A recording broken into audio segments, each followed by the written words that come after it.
ആരോടും ദേഷ്യമില്ല, ആരെയും തകർക്കണം ഉദ്ദേശമില്ല, ഒരു സ്ഥാപനത്തെ നാശമാക്കണം എന്ന് ഉദ്ദേശമില്ല. ഒരു സത്യം ഞാൻ പറഞ്ഞപ്പോൾ ഒരു സ്ഥാപനത്തിൻ്റെ വിദ്യാർത്ഥികളുടെ പേരിൽ എന്തൊക്കെ എൻ്റെ പേരിൽ പഴി കേൾക്കപ്പെട്ടു. അബസ്ദ ഞാലിന്നെ ഉമ്മുൽ മദാരിസായ ഞാലിന്നെ സ്ഥാപനത്തിൻ്റെ റഹ്മത്തുള്ള കാസ്മി പറഞ്ഞു, സുന്നി സ്ഥാപനങ്ങളെ വഹാബിയാക്കി എല്ലാവരും എനിക്കെതിരെ 1.5 കൊല്ലം എഴുതന്നെ. 1.5 കൊല്ലായി എഴുതുക. ഞാൻ ചാമപ്പറമ്പിലെ പ്രസംഗത്തിലാണ് ഈ വിഷയത്തിന് മർമ്മം ആദ്യമായി പറയുന്നത്. പിന്നെ അതേ തുടർന്ന് വിഷയങ്ങൾ പറഞ്ഞു. ഈ അടുത്ത കാലത്തെ വസ്തുത കാര്യം വ്യക്തമായി പറഞ്ഞു. അതോ ഈ 1.5 കൊല്ലം എന്നെ പറഞ്ഞ ചീത്തക്ക് കൈകളെ കൊണ്ടു. ഇപ്പോൾ ബഹുമാനപ്പെട്ട സമസ്ത കേരള ജമിയത്തുൽ ഉലമ അപ്പറഞ്ഞത് സത്യമാണെന്ന് കണ്ടെത്തി.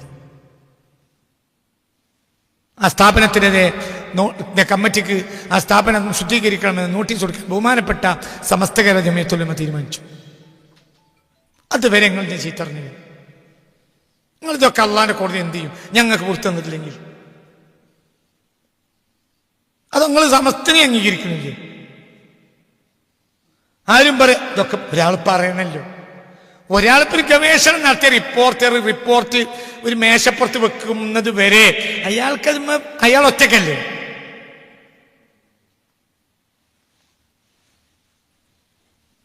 അല്ലേ? നിങ്ങൾ പറയും. അപ്പൊ അയാളെ കുറ്റം പറയാ. റിപ്പോർട്ട് സമർപ്പിക്കാണ്. ഞാൻ പറഞ്ഞു ഇങ്ങനെ നടക്കുന്നുണ്ട്, അത് ഗൗരവമാണ്, നമ്മൾ ദീന് തകർന്നു മലബാറിലെ, അതുകൊണ്ട് ദയവായി കണക്കിലെടുക്കണം. ബഹുമാനപ്പെട്ട സമസ്ത കേരള ജമിയത്തുൽ ഉലമയെ പ്രശംസിച്ചാലും മതിയാവൂല. അത് ബഹുമാനപ്പെട്ട സമസ്ത കേരള ജമിയത്തുൽ ഉലമ പരിശോധിച്ചു. അത് സത്യമാണ് ആലിമീങ്ങൾ കണ്ടെത്തിയ അൽഹംദുലില്ലാഹ്. എനിക്ക് പ്രശംസന ആവശ്യമില്ല, എനിക്കേ പ്രശംസയുള്ളൂ. സമസ്ത അത് ഏറ്റെടുക്കുന്നത് വരെയും എനിക്കേ പ്രശംസയുള്ളൂ. ഇപ്പോൾ സമസ്തക്കാണ്, ഞാൻ സമസ്തക്ക് വേണ്ടി ചെയ്തതുമാണ്. എനിക്കിനി പ്രശംസന ആവശ്യമില്ല. എനിക്ക് എന്റെ പ്രസ്ഥാനം സമസ്തയാണ്. സമസ്ത ഏറ്റെടുക്കൽ എനിക്ക് ഉദ്ദേശമുള്ളൂ. സമസ്ത ഏറ്റെടുത്തു, മതി, അൽഹംദുലില്ലാഹ്. അത് സമസ്തക്കുള്ള പണി അങ്ങനെ. നമ്മളെപ്പോലത്തെ സാധുക്കളായ ആളുകൾ പഠിച്ച് ഗവേഷണം നടത്തിയിട്ട് റിപ്പോർട്ട് ആരുടെ മുന്നിൽ വെക്കും? ബഹുമാനപ്പെട്ട സമസ്തയുടെ മുന്നിൽ വെക്കും. അങ്ങനെ അവർ പഠിച്ചു. പല ആളുകളും എൻ്റെ അടുത്ത് വന്നു, ഇതിന്റെ ഗൗരവങ്ങൾ എന്നോട് ചോദിച്ചു. അവർക്ക് റിപ്പോർട്ടുകൾ ഞാൻ കൊടുത്തു. അവർ പഠിച്ചു. അവർ സമസ്തയുടെ ആലിമീങ്ങളെ മുന്നിൽ വെച്ചു. ഈ വസ്തുതകൾ സത്യമാണ്. സമസ്ത ജമിയത്തുൽ ഉലമ വിലയിരുത്തി. അല്ലാതെ ഇവിടെ സമസ്തക്ക് ഓരോ സ്ഥലം ഇറങ്ങിപ്പോയി വയസ്സന്മാരായ ആളുകൾക്ക് ഓരോ നാട്ടിൽ പോയി ഇത് പഠിക്കാൻ കഴിയില്ല. നമ്മളെപ്പോഴത്തെ കഴിയും. നമ്മൾ സമസ്ത ഏറ്റെടുക്കുന്നത് വരെയുള്ളൂ. ഇപ്പൊ റിലേയിലെ കമ്പ് പിടിച്ച് നിങ്ങൾ ഓടുന്നത് അടുത്ത ആളത് ഏറ്റെടുക്കുന്നവരെ. അയാളെ ഏറ്റെടുത്താൽ പിന്നെ നിങ്ങൾക്ക് പെരിയൊക്കെ മടങ്ങാലോ. കപ്പ അയാൾ വാങ്ങട്ടെ. നമ്മൾ കപ്പ അങ്ങനെയല്ല ഉദ്ദേശം. നമ്മൾ പാർട്ടി കഴിക്കലല്ലേ. സമസ്ത ജമിയത്തുൽ ഉലമയുടെ സ്ഥാപനങ്ങളിൽ ഇത് കടത്തിക്കൂട്ടാൻ സമ്മതിക്കൂല. ഞങ്ങളൊക്കെ ജീവനോട് കൂടെ സമ്മതിക്കൂല. നമ്മളെ ഈത്തറിനോട് അത് നമുക്ക് അവിടുന്ന് നോക്കാം. എന്തൊക്കെ ചീത്ത പറഞ്ഞ് പിരാന്ത് ആലിമീങ്ങളെ വഹാബിയാക്കണം. കണ്ടോരൊക്കെ വഹാബിയാക്കണം. ഓനും എൻ്റെ ഓളും മാത്രമേ സുന്നിയുള്ളൂ, ബാക്കിയൊക്കെ വഹാബി. ആയിക്കോട്ടെ. ഇനി ഞാൻ വല്ലതും പറഞ്ഞു. എൻ്റെ പെണ്ണുങ്ങളെ കുടുംബക്കാരനോട് വന്ന് പറഞ്ഞു, ഇനി നമുക്ക് മറുപടി ചോദിക്കണം. ഞാൻ പറയാം നിങ്ങളുണ്ടണ്ട. മറുപടി നമ്മൾ കൊടുത്താൽ കുടുങ്ങും, റബ്ബ് കൊടുത്താലേ കണക്കാവുള്ളൂ. ആ പെണ്ണുങ്ങൾ അങ്ങനെ പറയുമ്പോൾ അതിനൊരാളുകൾ ഉണ്ടാവുമല്ലോ. അങ്ങനെ ഉണ്ടല്ലോ. ഞാൻ കോഴിക്കോട് ജില്ലയിൽ നിന്ന് കല്യാണം കഴിച്ചവരെ ആക്ഷേപിക്കപ്പെട്ടു. ഞാൻ പെണ്ണുങ്ങളെ കൊണ്ട് ചാടിയതല്ല. പള്ളിയിൽ കുടുംബം കൂട്ടം വന്നിട്ട് എന്ത് ചെയ്തതാണ്, പള്ളിയിൽ ലെഡ്ജറിൽ ചേർത്ത് കല്യാണം കഴിഞ്ഞ് അങ്ങനെ നിന്നാൽ കല്യാണത്തിൽ കൂടിയ ഡസൻ കണക്കിന് ആളുകൾ ഇന്ന് ജീവിച്ചിരിപ്പുണ്ട്. അപ്പൊ ഇവർക്കൊക്കെ ഇതിൽ പ്രശ്നം ഉണ്ടാവും. ഓലിൻ്റെ അടുത്ത് വന്നു, നീ നമ്മൾ ചോദിക്കാൻ പോകുകയാണ്, നിങ്ങൾ വേണ്ടാറോ?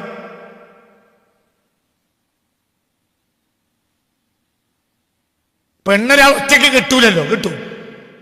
പെണ്ണൊരാൾ ഒറ്റയ്ക്ക് കിട്ടുമോ? കെട്ടിക്കണ്ടേ? അപ്പൊ കെട്ടിച്ചോൽക്കല്ലേ പ്രധാന ഉത്തരവാദിത്വം. പറഞ്ഞു.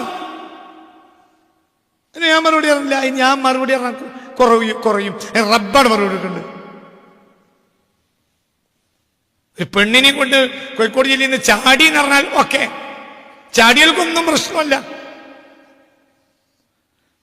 നട്ടപ്പാതിരൊക്കെ പെണ്ണുങ്ങളെ പരിന്ന് അന്യ പെണ്ണുങ്ങളെ പരിന്ന് പിടിക്കപ്പെട്ടവരുണ്ട്. ഓൽക്കും പ്രശ്നമില്ല, ഓലും നേതാക്കന്മാർ തന്നെയാണ്.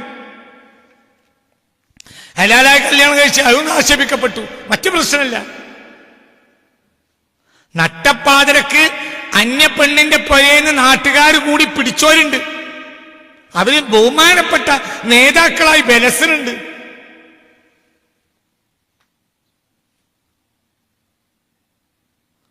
എന്റെ പെണ്ണുങ്ങൾക്ക് ചെലവിന് കൊടുക്കണം എന്ന് പറഞ്ഞിട്ട് ഞാൻ ഒരു നേരത്തെ റേഷൻ പരിഹാരത്തേക്ക് ചോദിച്ചിട്ടുമില്ല. എന്റെ റബ്ബ്, എന്റെ പേര് റഹ്മത്തുള്ള എന്നാണ്. റഹ്മത്തു അംസാജി എന്നല്ല. റഹ്മത്തു അംസാജിനാണെങ്കിൽ അംസാജി മരിച്ചുപോയി. റഹ്മത്തു അംസാജി അല്ല, റഹ്മത്തുള്ള ഒരിക്കലും മരിക്കാത്ത ആളാണ് എനിക്ക് റഹ്മത്ത് തരിക. എനിക്കിതിൽ എന്റെ പ്രസ്ഥാനം സമസ്തയാണ്. സമസ്ത ഏറ്റെടുത്തു, എന്റെ ഉത്തരവാദിത്വം കഴിഞ്ഞു. ബാക്കി സമസ്തയും അതിനെ തീരുമാനം എടുക്കാൻ അവർ യോഗ്യരുമാണ്. സമസ്ത യോഗ്യമായ പ്രസ്ഥാനമാണ് ഇപ്പോഴും, അയോഗ്യം തന്നെ.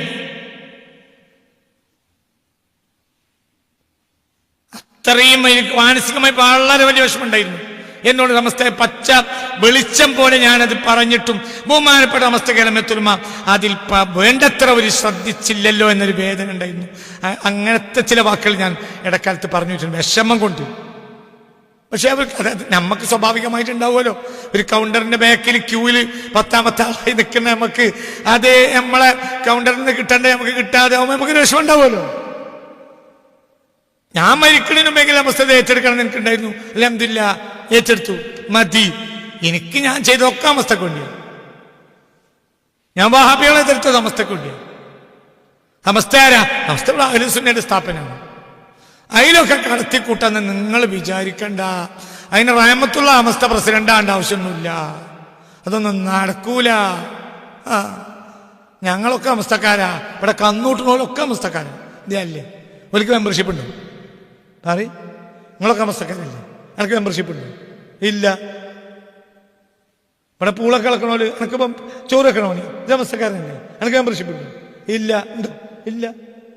ഇവിടെ മലബാറിൽ കന്ന് പൂട്ടുന്നതിൽ 90%, 99% ഇവിടെ കന്നൂട്ടണവും കൃഷിപ്പണിക്കും വായക്കും പൂളക്കും മണ്ണിടണോലും ഒക്കെ ആരാ? സമസ്തക്കാരാ. മെമ്പർഷിപ്പ് ഉണ്ടോ? ഇല്ല. സമസ്തക്ക് ഒരു വിഷമുണ്ടാക്കുകയാണെങ്കിൽ ഇവർ വെറുതെ ഉത്തരക്കോ? എന്നാ പിന്നെ ആരാ? ഞങ്ങളാരാ? ഞങ്ങൾ സമസ്തക്കാര്. ഞങ്ങൾ മെമ്പർഷിപ്പിന്റെ ആവശ്യമില്ല, വിവരറിയും. കാരണം ഇതിവിടെ നിലനിന്നാലേ നമ്മളെ കുട്ടികൾക്ക് സുന്നിയായി ജീവിക്കാൻ കഴിയുള്ളൂ. യോഗത്തിന് പോണതിനേക്കാളും വേദനയെ വേഗത്തിന് പോകാത്ത ഞങ്ങളെപ്പോലത്തെ ഉണ്ടാവും. അതും കണക്കായിക്കോളി. യോഗത്തിന് പോകണം, യോഗന്റെ ഇതിന്റെ ചായയും പാമ്പൂരിയെങ്കിലും കിട്ടും. നമ്മൾ യോഗത്തിന് പോകാത്ത അവസ്ഥയാണ്. അതിനെ നോക്കി പാറാവ് നിൽക്കാണ്. ഇവിടെ ഞാനൊരാൾ മാത്രമല്ല, ദശലക്ഷക്കണക്കായ ആളുകൾ സമസ്തക്ക് പാറാവുക്കുന്നുണ്ട്. അതൊക്കെ കൊത്തിക്കോരിക്കൊണ്ട ഞങ്ങളെ വ്യാമോഹ നടക്കൂല. ഇൻഷാ അല്ലാഹ് തുടങ്ങിയിട്ടുള്ളൂ, ഇനിയുണ്ട് പണി. പണി തുടങ്ങിയ ഇനിയിപ്പോ നിങ്ങൾ വിചാരിച്ചോ ഓന്റെ പണി നിന്നു? ഇല്ല. വേറെ പണിയെടുക്കണവരുണ്ട്, അതൊക്കെ നമുക്ക് ഇവിടുന്ന് പറഞ്ഞാൽ കുറച്ചുണ്ടാവും. ഇരുട്ടിന്റെ മറവിൽ പണിയെടുക്കുന്നവരുണ്ട്, അവർക്കൊക്കെ ഞാൻ ഇവിടുന്ന് മറുപടി കൊടുത്താൽ കുടുങ്ങും. അതിന് അവിടുന്ന് മറുപടി ഇട്ടു. നല്ല ജീവൻ പോകുന്നു വിചാരിക്കണ്ട, ഒക്കെ ഉണ്ട്. ഇരുട്ടിന്റെ മറവിൽ പണിയെടുക്കുന്നവരുണ്ട്. തിരിണോർക്ക് തിരിയും. എന്താണ് ഈ പറഞ്ഞത്? മെജറാണ്ട റഹ്മത്തുള്ള അള്ളാഹ് നിശ്ചയിച്ച് എത്ര കാലത്ത് ജീവിക്കും? നിങ്ങളാരും ബേജാറാണ്ട്. എൻ്റെ പണി അവസാനത്തെ പണി എടുത്തിട്ടേ ഞാൻ പോകുള്ളൂ. അത് കഴിഞ്ഞാൽ അതിൻ്റെ ബാക്കിയുള്ള ആളുകൾ എടുക്കും.